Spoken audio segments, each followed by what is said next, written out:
There we go. All systems say that we are live. So, hello, everyone, and welcome to Best Under 5. I am Jarrod Chris, the yard sale artist. I am joined by my noise-making co-host today. I got my usual co-host, Black Belt Chris. Welcome back to the show, Chris. Thank you, Jarrod. Oh, man. And we have joining us for this episode special guest, and you'll find out why shortly. Of course, if you're watching, you already know why. But it is Captivating Kathy Bright, the MVP. Welcome to Best Under 5 for the second time. Is that right? Hello, gentlemen. Yeah, I think for some reason, I filled in for Chris one time. Filled in for Chris on the bass. Yes. It all came back to me now. Yep, the bass. That's what it was. We're all about that bass. About that bass. So I want to say hi to the viewers who are coming in and to our podcast listeners for when this gets released as a podcast later on. On this episode of Best Under 5, we are covering Sherlock Holmes, right? Everybody loves Sherlock Holmes. This is Sherlock Holmes from 2010. And when I say Sherlock Holmes from 2010, you probably immediately think Robert Downey Jr., but you'd be wrong. You'd be wrong. This is Best Under 5, folks. We're doing Sherlock Holmes 2010 as brought to us by Asylum Productions. And for those of you in the know what that means. It is Asylum Productions.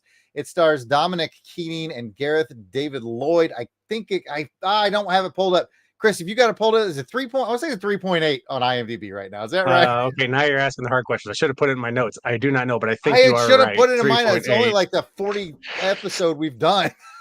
Well, and I was looking for, usually it's right at the top of my notes along with the trivia and stuff, but sadly, there's absolutely no trivia for this. I found a few errors as I'm watching the movie. I'm like, wait, that didn't exist back then. Look, man, if you're going to be pointing out error, it's 3.4, by the way. I got it. 3.4 out of 10. Okay. Yeah, there's going to be plenty of errors. And here's a tip for you in the future, Chris, because somehow along the lines of this show, we got Chris doing the trivia, right? And what we need to do is give him the clue that Jason got when we get movies like this on Action Film Face-Off that have no trivia. Just make it up. Just make up three things that sound real. So, yeah, we got Sherlock Holmes from 2010 by Asylum Productions. It's got a sparkling 3.4 on IMDb.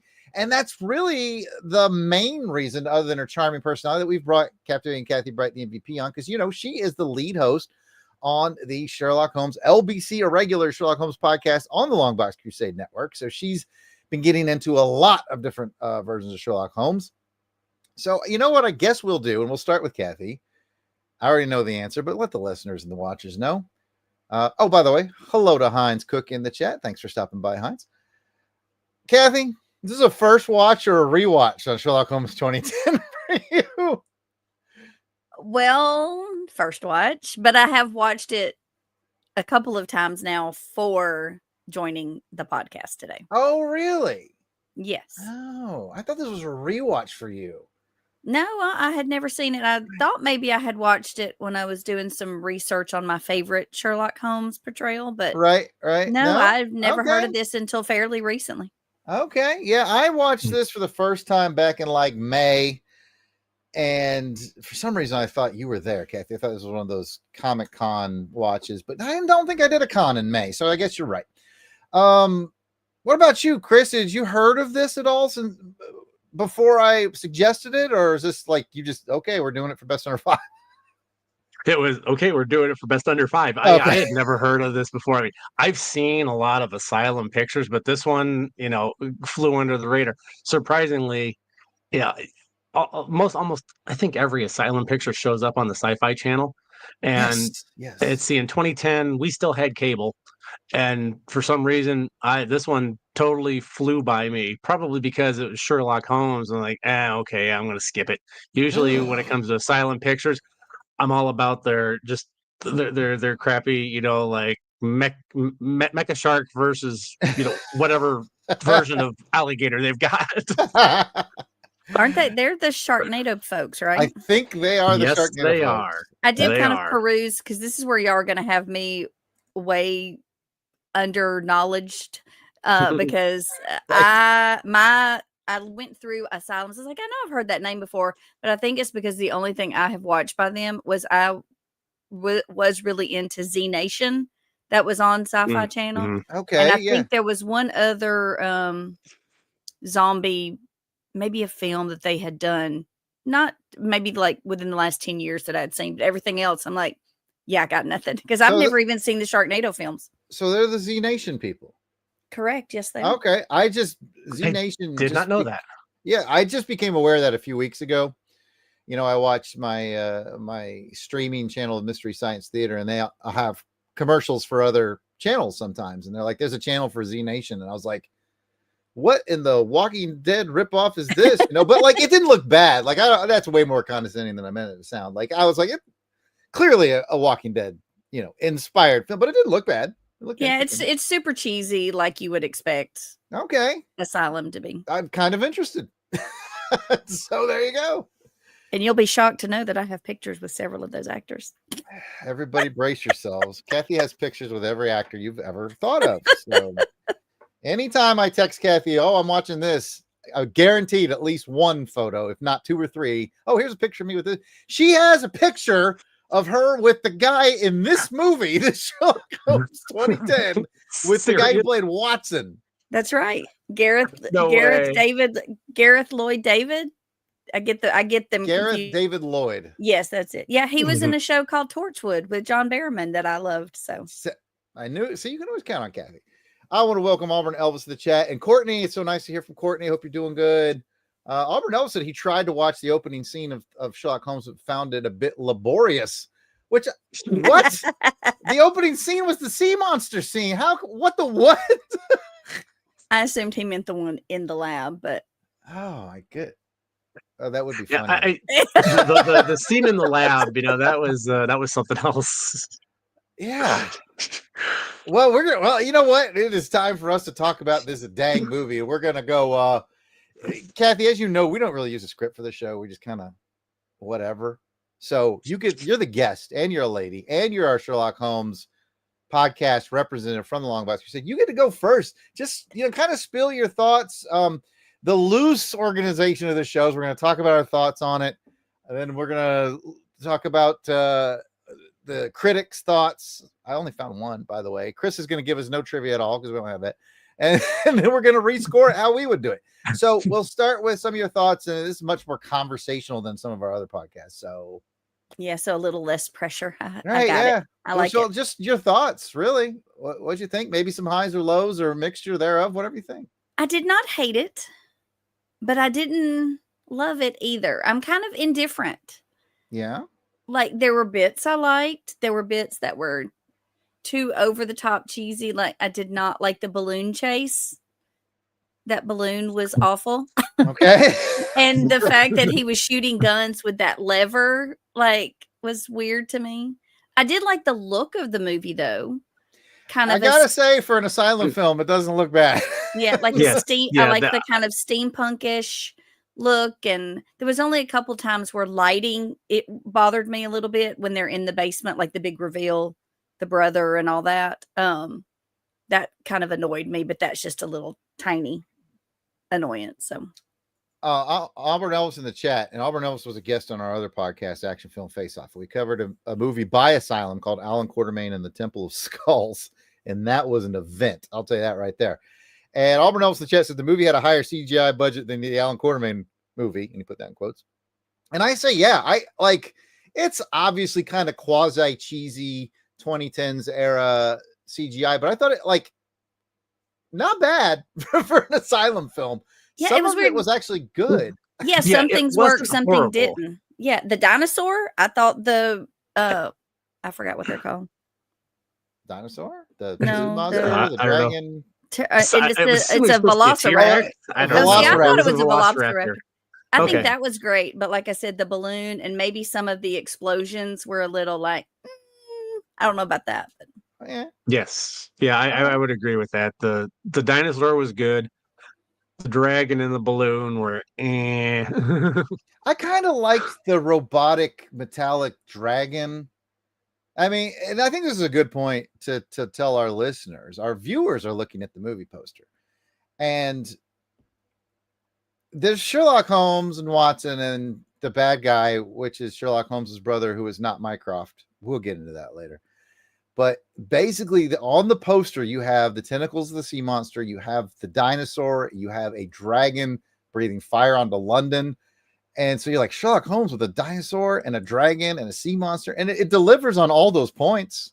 So I like bonkers stuff. So big surprise. I suspect I'm going to be the one who likes it the most. But Chris, you haven't got a chance to really talk yet. So what do you think, man? I want to echo some of Kathy's thoughts. That yes, I liked. Surprisingly enough, the cinematography was good. You know, and the settings were good. The lighting was decent. The CGI for the dinosaur was good, and just like the balloon and the dragon, the CGI were not so hot. I still like the dragon. I stand by the dragon. Still like the dragon. I found the guy playing. Is it Dominic Keating? Is that the guy that's playing Sherlock? Yeah, I think so. I found him incredibly annoying. Weakest link in the chain. I liked Watson. I did like Watson. He is the bright spot in this movie, along with just the overall spectacle of it. Because Dominic Keating as Sherlock, he sucks. I was going to put a Posicast spin on it, but yeah, Dominic Keating, weakest link in the chain. Like, and that's the thing that makes me saddest about this movie. Is a Sherlock Holmes movie, and the actor that you cast as Sherlock Holmes, I'm sure he's a fine actor. I could think of a lot of good roles for him. I don't want to like beat down Dominic Keating and his ability. Definitely. I just think he's miscast. I just like, yeah, and I think Gareth David Lloyd as Watson, absolutely, Chris, is the standout of this movie. And Kathy, if you got more to say that, since you know the dude, you met the dude. Well, no, I was just going to say about the guy portraying Sherlock. When I was watching it the second time, I was like, I cannot pinpoint what it is, though. Like you said, he's not necessarily a bad actor. There was a couple of parts where, like, he was kind of charming with a smile when he knew that he was getting underneath Watson's skin. But I cannot pinpoint what it is that made him just not our favorite in this role at all. For me, it was his delivery of the lines. He just, I mean, yes, Sherlock is this great, detective. He's a master of deduction, and he sees things people don't see and can deduce things from it. And Robert Downey Jr. played it very well. Now, granted, I haven't seen the Robert Downey Jr. Sherlock Holmes since it came out in theaters, but I don't remember him being or coming across as so condescending as Dominic Keating's, portrayal of him. Is that the way it seems to me? I think you're onto something. You just sparked a thought of me. Dominic Keating, first of all, I think his voice is wrong. It's a little too high pitched, maybe. I could see him playing lots of other roles, but just not this one. But yeah, I think you're onto something with the sort of the way he treats Watson. Like even Jeremy Brett is kind of a jerk to Watson, but there's always like a dash of love in it, just a dash, and that piece seemed to be missing here. I think you're right, Chris. I think it's like he's kind of Holmes is always kind of a jerk. It's just as to what level of slight dash of love to Watson he's gonna put in there. Right. And maybe would he have? Go ahead. Sorry. No. What do you go with the question? Would he have made a good Lestrade? Yes. Okay. Yes. In fact, if I was to recast this, I would have cast not Mycroft as Holmes. I thought he was also a very good actor, although he's got a good villainous way about him. But I just feel like his delivery and his voice was better as Holmes. I might have switched those two, to be honest with you. Auburn Ellis in the chat says young Dr. Watson looks like British Chris Pratt, and he's not wrong. Holy cow. Yeah, he's not. No, I'm picturing it now. He's not wrong. You can look at him at that movie poster. For those of you who listen to the podcast version, I'm sorry you can't see the poster, but yeah, he looks like Chris Pratt with a mustache for sure. He also says that Sherlock seems too pushy. Sherlock should be more subtle. Yes. Yeah, I think that's it right there. He comes across as pushy. Yes. I think Auburn Elvis hit it right on the head there. Yeah, I think Sherlock Holmes, of course, most portrayals, Sherlock Holmes comes off as very smart and amazing, but not necessarily like you might feel like he's a show off, but he's not like going for show off. He's like not trying to be a show off. He's just doing his thing. This guy feels like he's trying to be a show off a little bit. That might be. He wasn't aloof enough. Yeah, maybe. Yeah, yep. You're right. All right, so that's kind of a look at the cast, and there's a couple other members of the cast that are not on the poster for the people watching in the video. I'll attempt to pull up their names. You would think I would have these in my notes, but this is Best Under 5. It's the least prepared show we ever do. There is a lovely lady named Elizabeth Aarons, and she plays Anisadora Ivory. Basically, spoilers, people, if you're watching it, pause now or get out of here if you don't want any spoilers, but she plays Robot Woman. And I thought she was good. I thought like she had a good robotic way about her, exceptionally improbable to make a robot that looks that human-esque in that time period. Right. But she's got a real sort of there's a prettiness to her, but what's the word I would see authors use? Like a severe pretty, like she has a very severe look to her, anyway, I thought she was good. Yep. Yeah. For what little screen time she had, she was good though. I remember when Watson met her and Sherlock's brother. As soon as he walked into the room, I looked at the two of them and I went, "Yep, there's the two villains right there." There was no subtlety about it at all. No, you're right. The two villains. Yes, we have the incredulity of Auburn Elvis in the chat, all caps. There's a robot woman in this. Yes, I'm telling you. All right, I'm glad he said that because I'm going to clear the decks on this. My favorite thing about this movie is essentially what you see in the poster. Like, I'm the guy who wrote Hamilton versus Burr, Werewolf Tale, for goodness sakes, right? I like a bonkers mismatch of things. And when I saw Sherlock Holmes with dinosaur, with dragon, with sea monster, and there's robots involved and exosuits, I'm in. I'm all the way in.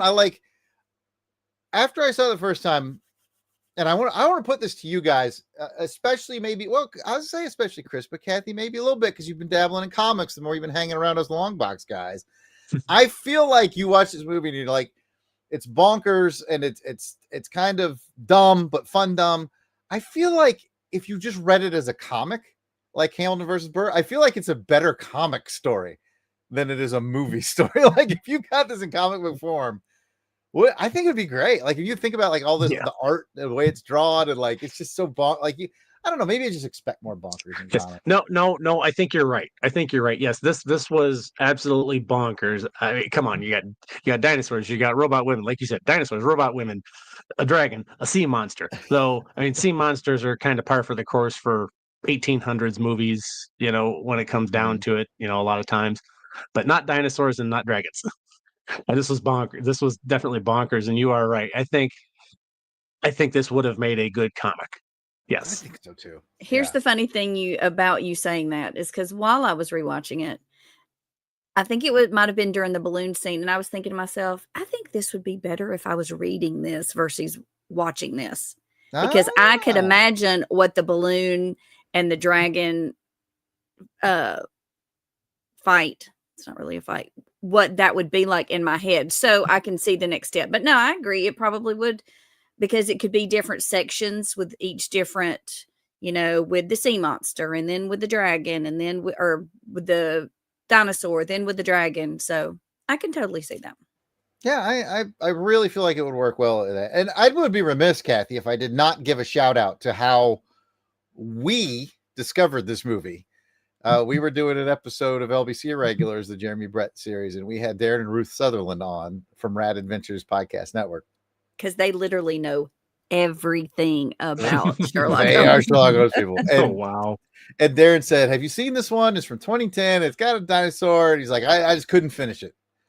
And when he said dinosaur, my ears perked up. I was like, all right. I watched it and I really liked it. And I have a theory of why this movie has a 3.4 on IMDb. And I want to be very clear, I'm not taking shots at Darren because Darren's the nicest guy. And when I even texted him and said, I really like the movie. And he said, I get it. You're the guy who wrote Hamilton versus Burr. Of course you Werewolf Tale. Of course you love this movie. Like, and he really, and he's not being sarcastic. Like Darren really gets it. So I'm not taking shots at Darren. I want to be very clear at that. But I think, much like I'm a big James Bond fan, and my least favorite thing of the James Bond fandom is how snobby it is. And I think the Sherlock Holmes fandom's pretty snobby too. I think they like the overall, let's say 6.6% of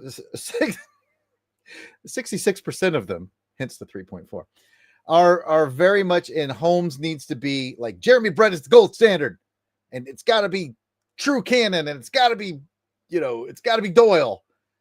And I think there's a giant chunk of Holmes fans that just cannot fathom, like they won't allow this amount of leeway, the dinosaur dragon sea monster leeway. And I mean, it's not a great movie by any means. We're going to get to our scores in a minute, but I honestly think it deserves more than a 3.4 for its fun factor. And part of that could play in, as I just noticed, I checked the year, this came out in 2010. Well, the original Robert Downey Jr. came out in 2009.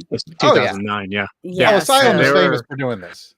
They'll wait for following along with their mockbuster, yes. Thor comes out, and then 6 months later, or even before Thor comes out, I think they had their own version of Thor playing on Sci-Fi Channel. Same with what was it, Battle Los Angeles? I think Pacific Rim. I can't remember what their version was called. They did a version of Pacific Rim as well. Robot. Oh, they did, really? Thing. Yeah, I need to know the name of that because Pacific Rim is one of my favorites. Yeah, there's an Asylum version of it. I gotta remember what it's called, but maybe somebody in the chat will help us out.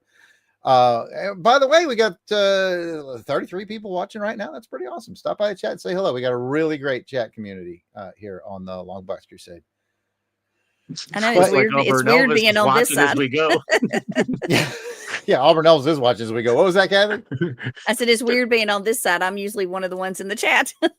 Yeah, welcome to the other side. Yeah, I need you to get in the chat and answer all the questions we have. All right, so I guess the last big kind of plot point thing we need to discuss, and probably another reason why a lot of Holmes fans obviously going to poo-poo this movie. Like, if you're a dyed-in-the-wool Holmes fan and you only like canon and you only like Doyle's work and Jeremy Brett is the pinnacle for you, which is nothing wrong with that. Those are all good things. I get why you don't like this movie. This is bonkers, right? It's a bonkers movie. So the other thing I wanted to talk about, well, sort of the other big departure is Sherlock Holmes's first name is Robert, and his brother calls him Robert all throughout the movie. But I will say I thought that was kind of cleverly done because he's calling him Robert, and all of his Holmes fans are like, what? Why? And they revealed at the end. It's a little simple and silly, but they reveal why he calls him Robert.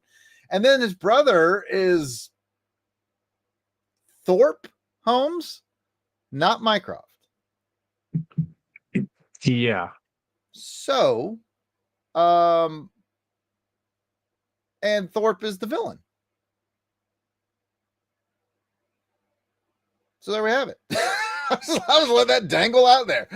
So it makes me wonder if and I'm allowing the Asylum guys they're I mean, it's got dinosaur robots, dragons. I'm allowing them their leeway, right? But it makes me wonder, does Mycroft exist in their continuity? We're just not referencing them. Is there 3 brothers? Maybe. I don't know. Is Mycroft? Maybe. I really should know this. Is he older or younger than Sherlock? He's older, right? Mm-hmm. Okay. Because they say it's his older brother in this too. So I'm wondering if it is the replacement. So yeah. Thorpe is older. I missed that. Okay. So Thorpe is older than Robert. People listening at home are like, what are you talking about? Robert Holmes. Yeah. I just thought that was funny the first time I watched it. Like, why is he calling him Robert? And then it's near the end they talk about it's his middle name is Sherlock. He goes by that because he's like, have you ever heard of a detective named Robert? It's like, that's kind of funny. I thought it was a kick, but the only other thing I'll add that I liked I think it was the opener. It was older Watson having a discussion with his granddaughter. And that was his granddaughter, right? Not like a caretaker. It was either his granddaughter or it was Mrs. Hudson's granddaughter. It was Hudson, because I noticed that. I was like, did he just say her last name was Hudson? So that's right. It was that's right. Hudson. It was her. And I thought the scene was done pretty well. Like the actor, I thought it pretty good. And he was very morose. The second time I've watched London Burn, which sort of led him into the story. It felt very much like the old radio show where Old Man Watson tells a story, which we cover on LBC Irregulars. We do LBC Irregulars Radio Edition. And Old Man Watson every week tells a story to the Petrie Wine guy. And that's where we hear the story. And this had that format. So it kind of hit me in my Petrie Wine, Sherlock Holmes, radio loving heart. And I do like they added that the reason we have not heard this story is because of Sherlock's wishes, that he didn't think the world was ready to hear this story. So that's why it's never been told. Yeah, I still think a good portion of the world was not ready to hear this. That was Asylum Pictures out to just make up whatever they wanted for this movie. That's what it Exactly. was. Yes. That is exactly what it was. That blimp or balloon gyrocopter, I guess you'd call it. That was like some wacky contraption. That chase / air fight scene had me laughing. Kathy clearly did not enjoy it either. I did not. Just like Kathy said, when he starts firing a gun, like, wait, we have a balloon, we have a dragon, or a balloon gyrocopter, and a machine gun. What is going on here? But we didn't see a machine gun. All we saw was him hitting a lever, which is weird to shoot a gun with a lever. Right. Well, it is the 1800s, so late 1800s. I mean, but the last time I built game. Last time I built my own steampunk dragon machine robot thing. Anyway, I know, Chris, you had mentioned, I can't remember, it was right when we started recording, right before, like there wasn't a much trivia available for this, but you had like did you say you had like a small list of like anachronisms that you wanted to talk about? I had, there were two things. I found absolutely no trivia because, I mean, it's an Asylum Picture, so you're not going to find a whole lot of trivia, especially if nobody relatively famous is in it. But yeah, as I was watching it, what was the first one? Oh, when Holmes walks into the coroner's office there, and Watson's, trying to do an autopsy on the guy, and Holmes figures out why the guy died, and I'm thinking, he says mercury poisoning, and I'm just, I usually don't pick up on these things, but for some reason I did in this one. I thought, wait, mercury poisoning? I don't think that was a thing for fishermen in the 1800s. So I Googled it, and sure enough, it's not. I believed it. And then the other one that really stuck out was when Holmes's brother and Miss Ivory came walking in and said something to Watson, and he says corticosteroids, for treatment for whatever his malady was. And I thought, that seems awfully fancy for the 1800s. And sure enough, I looked it up. I'm like, well, I don't know exactly when in the 1800s this takes place, but they're at a minimum, we'll say 50 years too early. It's the 1940s when they started dabbling in that stuff. I can probably guess that Asylum might not be known for their scripts in their movies. I'm just going to take a guess. No. Well, we do have Auburn Elms in the chat, and he can tell you all about Alan Quartermain and the Temple of Skulls. Speaking he's of also which, making sure he's warning everybody, stay away from workshops, ladies and gentlemen. I was about to say, he's giving us a play-by-play here. This is hilarious. Yeah, if you I did think that. Go ahead. I was going to say, if you're a listener and you want an enhanced experience, come back and watch this live stream off of our YouTube channel, because Auburn Elves is live chatting as he's watching the movie, as he's watching us talk about the movie. So you can pop the movie on, and it'd almost like Mystery Science Theater with Auburn Elves in the chat. Back to you, Chris. I'm sorry. He does bring up something interesting here, because I thought this was funny too. How did that dinosaur get up into the catwalk of the workshop? Wait, what the heck is this thing climbing ladders? Because all of a sudden I see, was it Watson or Holmes look up, and I'm like, what are they looking at? Like, no way is the dinosaur up there. How did it get up there? That's where the production company was smart, is because half of the time I could not see what they were looking at, which I was like, it just looked like dark rafters to me. I couldn't see anything up there. Now, I have been clearly the champion of this movie. I brought it in here, but I will say one thing that I want to ask you two. Is this just me? But the scene when they go to investigate at the beginning. They go to investigate basically the sea monster thing. They go to the coast, and Watson goes down on a rope. That seems to take forever. And then like they discover, like, did they discover nothing? It feels like he just went down there and came back up, and that scene takes like 8 minutes. And I was just like, this is taking forever, and I don't understand why. It's weird because I did like the intensity of it. Like, I was concerned about Watson's safety in the moment. Fair. But yes, the whole time I'm like, Okay. what is he going down there for? I did like the bit when, you know, Sherlock was going to go, but then Watson reminded him, he's like, okay, yeah, you should go. That was funny. But yeah, I have no idea really what he was going down there for. And did he really see a body? Did he think he saw a body? Did he see nothing? Then he says a ship. I was a bit confused. Yeah. The ship, what ship? I didn't even see a ship. Yeah, Maybe I didn't see a ship. Maybe I should go back and rewatch that, because I remember them climbing down the cliff, and I'm thinking, okay, yeah, here we go. We've got the shaky cam just to give us a sense of dread. We can't actually shake the scene, so we're going to shake the cam instead. And then he keeps looking down, and I'm thinking, what's he looking at? And I'm like, okay, there's a body down there, but I don't. Did I miss it? Because I was taking some notes at the same time too. I think it's Was confusing there ever a because shipwreck? they show the scene with the sea monster. Mhm. But that was that was in the 1800s, and we're in what, like 1940 now, I think, or 1840, and it was like, I don't remember I how. thought the sea monster was like the week before. I don't think so. I thought I wrote down the year, but maybe not. For some reason, I thought the sea monster was a lot, but maybe you're right. That would make more sense because the guy who was in the hospital was in the attack. It was just it was like a couple days before. So I'm assuming that's the ship they were looking for. Yeah, but I guess maybe the budget they just couldn't. Maybe they wanted to do like a CGI ship and just ran out of funds. Because I mean, he literally like goes down a rope.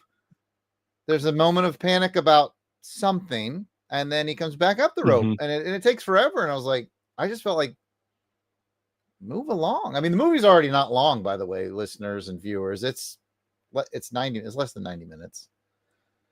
That's why I wasn't sure if he actually saw that body or not, because he looks at it and then I feel like he looks back and I'm like, wait, is it not there anymore? Or maybe I don't know. And that's why it came back up, because it freaked him out that he was maybe having hallucinations.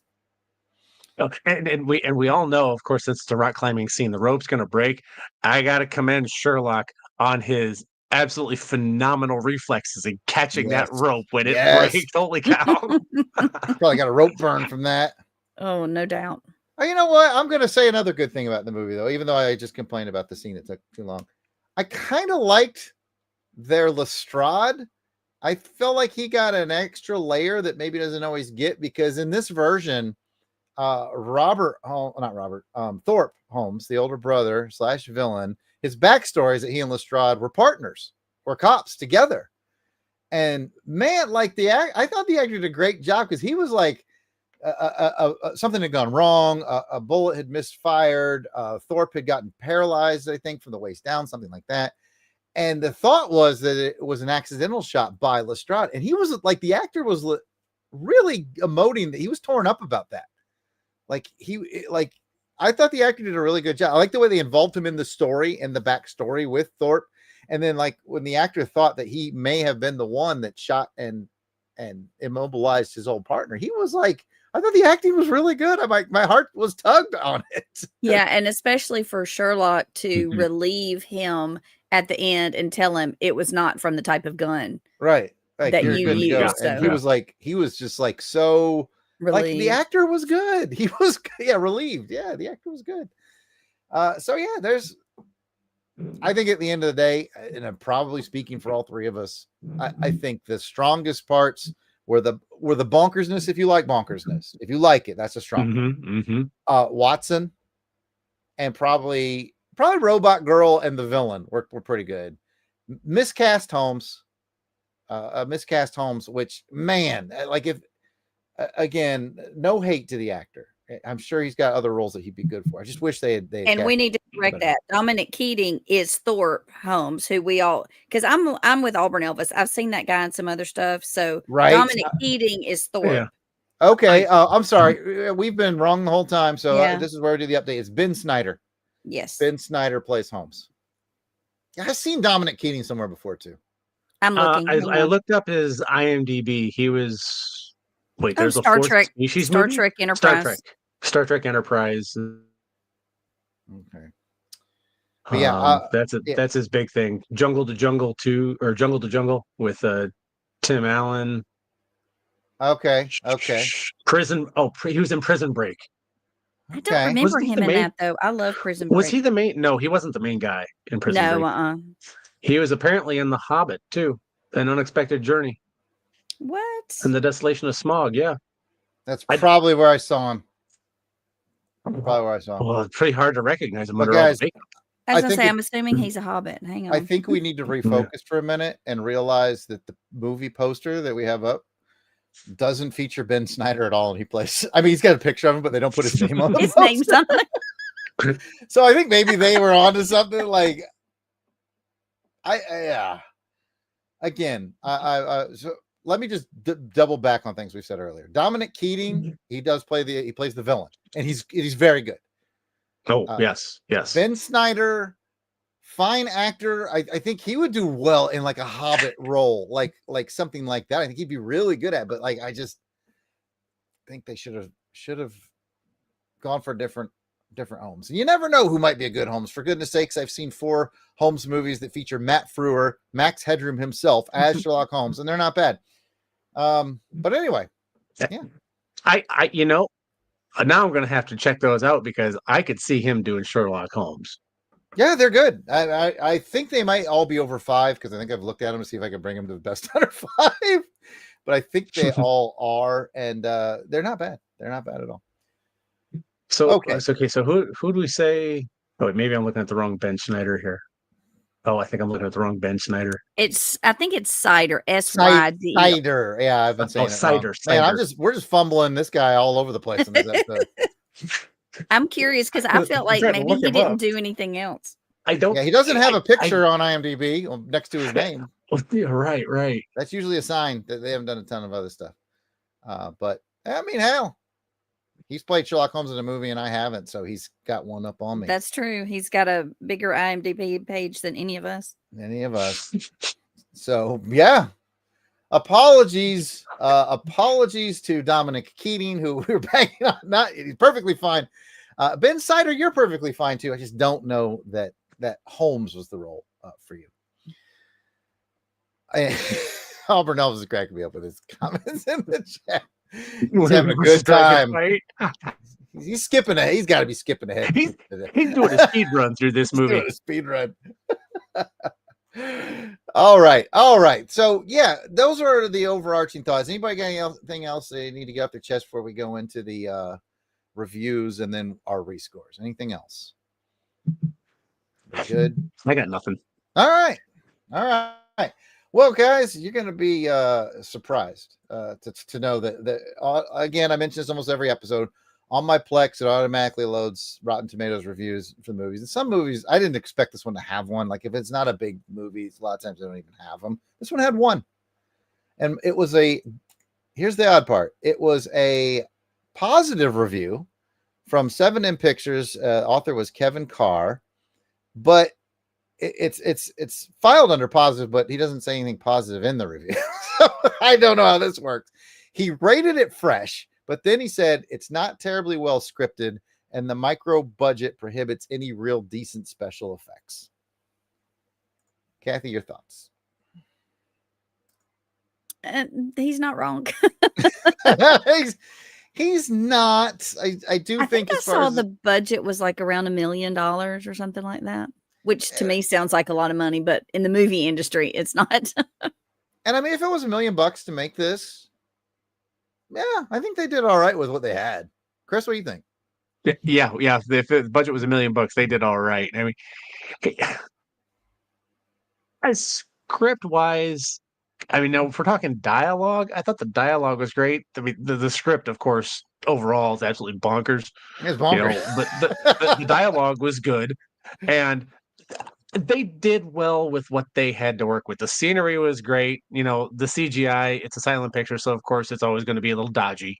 But for what they had to work with in the scenery that they used, it worked. It looked good. Yeah, I would say. Yeah, I would agree. I was gonna do sort of a fundamental wrap up, but we'll do that after we rescore it. So let's rescore it, and then we'll look at how it ranks here on season 2. This is episode 3 of season 2, which I should have mentioned at the front. Just I'm doing terrible hosting duties on this episode, but yeah, this is season 2, episode 3. So we're gonna see how it ranks as compared to the other movies that we've covered here in season 2, plus the champion of season 1 always remains on the list. So we'll get to that in a minute. But first thing we got to do is Thank give goodness our. I don't have to listen to the trash talk of Grease 2 anymore. I'm not sure what you're referring to. So yeah, let's rescore it. I will remind the audience, and I'll bring the poster back for them, that it currently has a 3.4 out of 10 on IMDb. Chris, what do you think? Watching it at first glance, I was thinking, yeah, this thing, it deserves to be where it's at. But, talking with you guys and thinking over some things, and I'm thinking, yeah, I'm going to bump it up to a 5. It's like you guys say on Action Film Face Off, it's your average TV fare. Yeah. I would think your average made for TV movie. Yeah, like if you were chilling at the house on a rainy Sunday and this came on and you were like, screw it, I'll watch this. like I don't think you'd regret it. So Chris is giving it a 5. He's bumping it from a 3.4 to a 5. Kathy. That was the exact score I was going to bump it up to. Ooh. Not great, not horrible, maybe a little forgettable in the realm of Sherlock Holmes, but I mean, there's no reason to, trash talk it where it's like, oh my gosh, you should never watch this movie. It's horrible. I have a couple of those. This is not one of those. So we got a 5 from Chris and a 5 from Kathy. And just for fun, while I was on the IMDb page, I scrolled down to the 2. They usually have featured reviews, and their top. I'm just going to read the titles of their top 2 featured reviews. One of them says, as if a Sherlock Holmes story was written by someone on LSD. And I'm not going to fight them on that. I think I know the second one you're going to mention because I saw it too, and I laughed when I read it. Well, I don't know. On my screen, it simply says, not quite as bad as you might think. Oh, nope, that wasn't the one I saw. Oh, dang it. I should have copied it because it made me chuckle. It made me laugh. I can read you a couple other ones from the scroll that I have in front of me, but I just want to say that not quite as bad as you might think. I think I'm in line with that guy. And he also gave it a 5, by the way, like you guys did. I got one that says, not even bad in a good way, just tedious and dumb. Gave it a 1. That was it. That was it. I don't agree with that. It's not a good film, but either. A charming film in an. Here's a good one. This person gave it a 6. And guess what? Your boy Jared's giving it a 6 to keep my staunch reputation of being nicer to movies than anybody else. All right. I'm giving it a 6 because I love bonkersness. I greatly reward bonkers. Y'all know this. But listen to this. This is another person on IMDb who gave it a 6, wrote. This is Lucy Lou 1. So thank you, Lucy. It's not a good film, but a charming film in an amateurish way. I like that. Yeah. It's not a good film, but it's a charming film in an amateurish way. I found one that that perfectly explains my thoughts. Sure like this Sherlock. Wait, no, I don't. No, wait, I do. I think. That was me. That's the roller coaster ride you go through. Yes. You start it and you go, I think the first low you hit is when Holmes starts doing his thing. You're like, I don't think I like this Holmes. And then you're like, but Watson's kind of cool. And you're like, is that a damn dinosaur? And then you're like, you just go from there. You just go from there. Okay, here's the one, because I spotted this in the app when I looked it up. It's the second one as I just scroll side to side in the app looking at some of the featured reviews. This guy, to call it bad is quote unquote is charitable. I'm like, oh, that's a little harsh, dude. Yeah, that's a little harsh. Like, and then he didn't know what he was getting into with an asylum film, did he? Apparently not.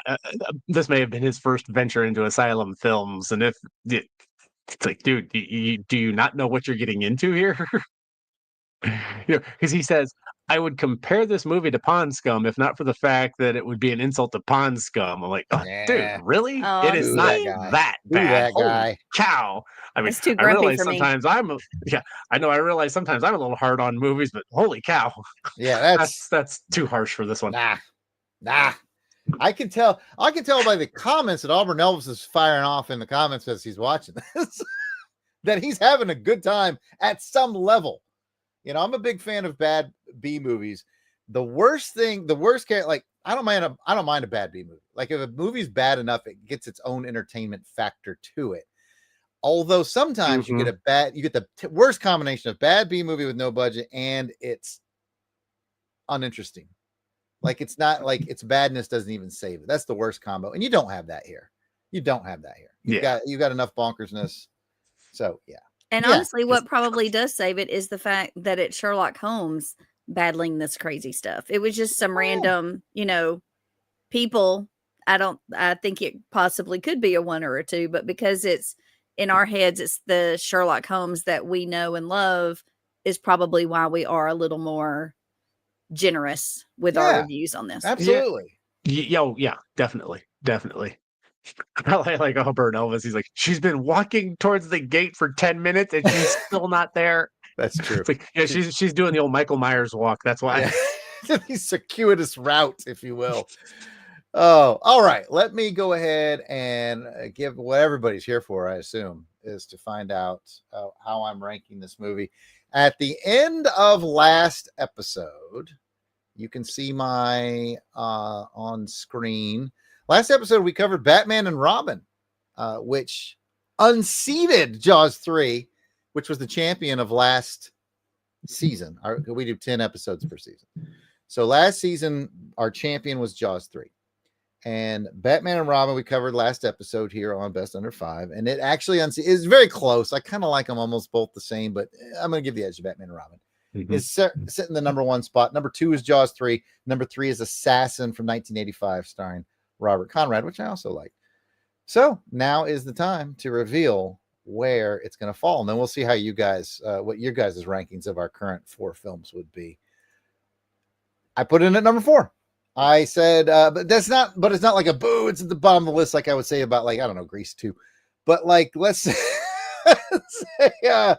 I still have Batman and Robin in my number 1 slot. I have Jaws 3 at number 2, Assassin with Robert Conrad at, from 1985 at 3, and Sherlock Holmes from 2010 at 4. And I'll be honest with you, the 3 and 4 are really close there. It really depends on Assassin 85 is also bonkers. How much bonkers do I want is what will determine that. So that's my current ranking here from season 2. Chris, thoughts? Same as you. Yeah, I would put it at 4. If it wasn't for the awful portrayal of Holmes, I would put it above Assassin. That's fair. Just like you, that's kind of what puts it in the 4 spot for me. Yes, Assassin, like you said, Assassin was just as bonkers, but the portrayal of Holmes in this one is what puts it at the bottom of the list for now for me. Understood. Kathy? Other than the fact that number 2 should be Grease 2, I should have worn my Rydell High sweatshirt today. No, I agree. I know I watched Assassin, but obviously it was forgettable because I don't remember much about it, but I trust your judgment on Assassin versus Sherlock Holmes. So I think that is a correct ranking. All right. We're all in agreement with the list today. Auburn Elvis in the chat says that he suggested Jaws 3D, which may or may not be true. I don't remember, but I'm prepared to believe him. Sure.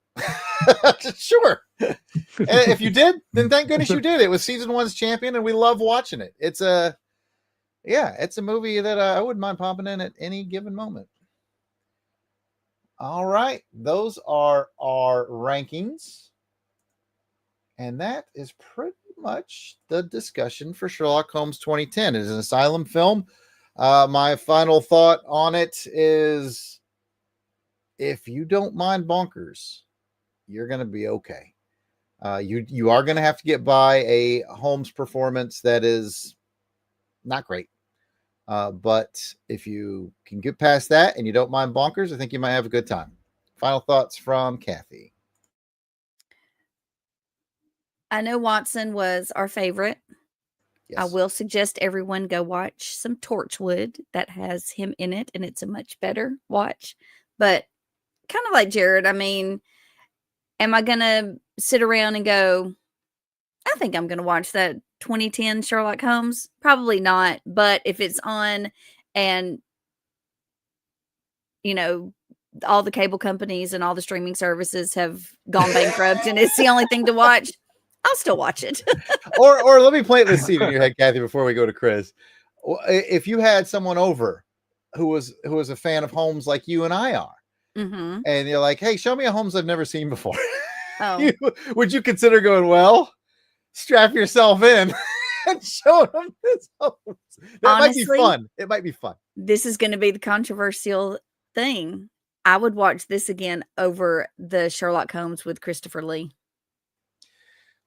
I'm not going to fight you on that because that one is what I talked about before, a little bit boring. I did not like it. To hold. Yeah, I haven't And watched that in a while. And you know, I love me some Christopher Lee. But I do too. Like when I saw that he did a Holmes, I was like, I got to see this. And I watched it and I was like, I just kind of, it didn't grip me. Anyway, me film either. for another day. Probably, it probably has over 5 just because it has Christopher Lee. But speaking of Christopher Lee, you like that segue, didn't you? Perfect. Final thoughts. And then we'll close it. Hey, just like you guys, you know, I liked it. I would I actually sit down and watch this again? Probably not. Now, if I was just scrolling through the streaming services and said, like, okay, sure, I want to put it on for background noise. Yeah, I'm definitely going there. But it was background noise. It was enjoyable. Yeah, it was enjoyable. I didn't hate it. I didn't love it. It was just kind of like one of the guys said, I don't remember who said it, when you posted this on your feed on X, somebody says like, yeah, I tried watching this once and I fell asleep during it. Maybe I'll try it again. I actually fell asleep watching this about halfway through. I dozed off for about 5 minutes, like, oh, I got to back up now. How's that possible? Me too. I did too. What? Dragons and dinosaurs and sea monsters and robot people weren't enough for you? Damn. I found it hard to. It didn't grab my attention all the time. Now, this is the same guy that'll sit through Das Boot and not off at all. But for some reason, this one, no, I like Das Boot. I was just like, yeah, okay, yeah, this one's it's not grabbing me and holding my attention. There were some spots that were slow, but I mean, overall, it was great. It was enjoyable. I liked it. I wouldn't, poo-poo it. I would watch it again. Yeah, it's not something you're gonna run to, but this is the girl who will watch all 3 Hobbit or Lord of the Rings movies and not fall asleep. but I did doze off in this. Some people, I don't know. I'm going to check in with the chat before we go. Auburn Elva says, okay, this movie, I give 5 shopping carts of skulls out of 10. So he's going 5 out of 10. That's a reference to the Temple of Skulls, as we covered on Action Film Face Off. And he also said this was the kind of Sherlock Holmes movie that a person who'd never read Sherlock but heard about him would make. It's funny. And it's actually pretty accurate. Yeah. Oh, so he's yeah, not wrong. I guess that is about it. We will wind it down. Thank you so much for joining us, people who join us in the chat. All the viewers who stopped by. We got a bunch of viewers on this episode. Thanks for stopping by. And you're always welcome to say hello in the chat. We have a very nice and welcoming chat community. And if you also are nice and welcoming, we encourage you to get in it. We also encourage you to get in all the other stuff we do here at the Longbox Crusade Network. It's all at Longbox Crusade. X, Facebook, Instagram, Blue Sky, YouTube, Skip Scap, Skabobble. It's all, a couple of those aren't real. It's all at Longbox Crusade. Now, if people want to chat with us, let's go around the horn. We will start with our guest, Kathy. If people want to chat with you about Sherlock Holmes or anything else, where can they find you? I am at all social media platforms, AU Kathy 2418, and that's Kathy with a K. Chris. I am on X at BlackBeltX21. And he will keep your feed full of B movies and 80s movies references if you will allow him. I also will help in that, and I am at Yard Sale Artist. That's X, Facebook, and Instagram is all at Yard Sale Artist. That is going to be it for us. Thank you guys so much for stopping by, especially those of you who took the time to be in the chat. So shout out to Auburn Elvis and Courtney and Hines, and probably missed somebody, but thank you so much, and thanks for everybody who stopped by. And until next time, this podcast has been rated B for bonkers, and bye.